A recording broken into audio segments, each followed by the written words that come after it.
Lecture de la lettre de Saint Paul apôtre aux Romains, chapitre 15. Suivre l'exemple du Christ. Nous qui sommes forts, nous devons porter la faiblesse de ceux qui n'ont pas cette force, nous ne devons pas chercher ce qui nous plaît. Chacun de nous doit chercher à plaire aux autres pour le bien, pour construire la communauté. Le Christ, lui, n'a pas cherché ce qui lui plaisait. Au contraire, les livres saints disent, les insultes de ceux qui t'insultent sont tombées sur moi. En effet, tous les livres saints écrits autrefois ont été écrits pour nous instruire. Ils doivent nous donner patience et courage, pour que nous possédions l'espérance. La patience et le courage viennent de Dieu. Que Dieu vous rende donc capable d'être bien d'accord entre vous, en suivant l'exemple du Christ Jésus. Alors, d'un même cœur et d'une même bouche, vous pourrez rendre gloire à Dieu, le Père de notre Seigneur Jésus-Christ. Accueillez-vous les uns les autres, comme le Christ vous a accueillis pour la gloire de Dieu. Je vous le dis, Dieu est fidèle. C'est pourquoi le Christ est devenu le serviteur des Juifs, pour accomplir les promesses faites par Dieu aux ancêtres. Et les non-Juifs rendent gloire à Dieu à cause de sa bonté. En effet, les livres saints disent.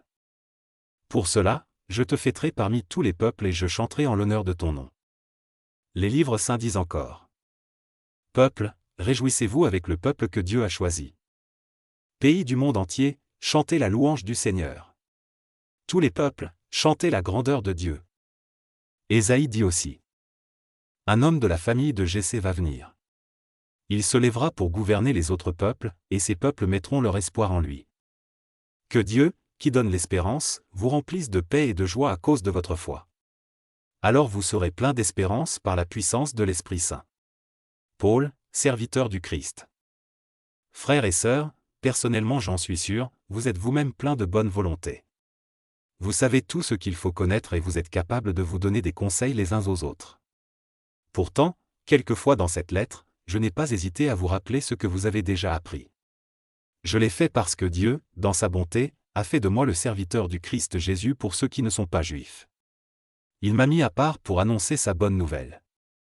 Alors, ceux qui ne sont pas juifs pourront devenir une offrande agréable à Dieu, et c'est l'Esprit Saint qui rend cette offrande digne d'être pour Dieu. C'est pourquoi, uni au Christ Jésus, je peux être fier du travail que j'ai fait pour Dieu.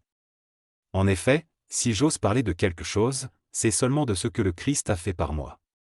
Par moi, il a amené ceux qui ne sont pas juifs à obéir à Dieu.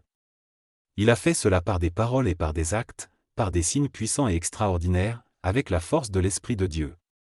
Et depuis Jérusalem jusqu'à la région d'Illyrie, j'ai annoncé pleinement la bonne nouvelle du Christ. Mais j'ai voulu annoncer la bonne nouvelle seulement dans les régions qui ne connaissaient pas encore le Christ.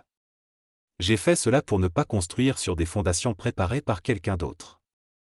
J'ai suivi ce que les livres saints disent. Ceux à qui on ne l'a pas annoncé vont le voir, ceux qui n'ont rien entendu à son sujet vont comprendre. Les voyages de Paul. Et c'est ce qui m'a toujours empêché d'aller chez vous. Mais maintenant, j'ai terminé mon travail dans ces régions. Comme j'ai très envie d'aller chez vous depuis plusieurs années, je le ferai quand j'irai en Espagne. Oui, j'espère vous voir en allant là-bas, et je compte sur votre aide pour y aller, en tout cas, je resterai avec vous pendant quelque temps. Mais maintenant, je vais à Jérusalem, pour rendre service aux membres du peuple de Dieu qui sont dans cette ville. En effet, les chrétiens de Macédoine et d'Achaïe ont décidé de donner de l'argent pour les chrétiens de Jérusalem qui sont pauvres. Ils ont décidé de les aider, mais en réalité, c'est une dette qu'ils avaient envers eux. Les chrétiens de Macédoine et d'Achaïe ne sont pas d'origine juive, pourtant, ils ont reçu les richesses spirituelles des Juifs de Jérusalem devenus chrétiens. Alors, à leur tour, ils doivent partager leurs richesses matérielles avec eux. Quand j'aurai réglé cette affaire, quand j'aurai remis l'argent à la communauté de Jérusalem, j'irai en Espagne en passant chez vous. Et je le sais, quand j'irai chez vous, je viendrai avec toute la bénédiction du Christ. Frères et sœurs, luttez avec moi quand vous priez Dieu pour moi. Je vous le demande par notre Seigneur Jésus-Christ et par l'amour que l'Esprit Saint nous donne. Priez pour que je ne tombe pas entre les mains des gens de Judée qui ne croient pas au Christ. Priez pour que les chrétiens acceptent de bon cœur l'aide que j'apporte à Jérusalem. Alors je pourrai venir chez vous dans la joie, et si Dieu le veut, je pourrai me reposer un peu avec vous. Que le Dieu de paix soit avec vous tous. Amen.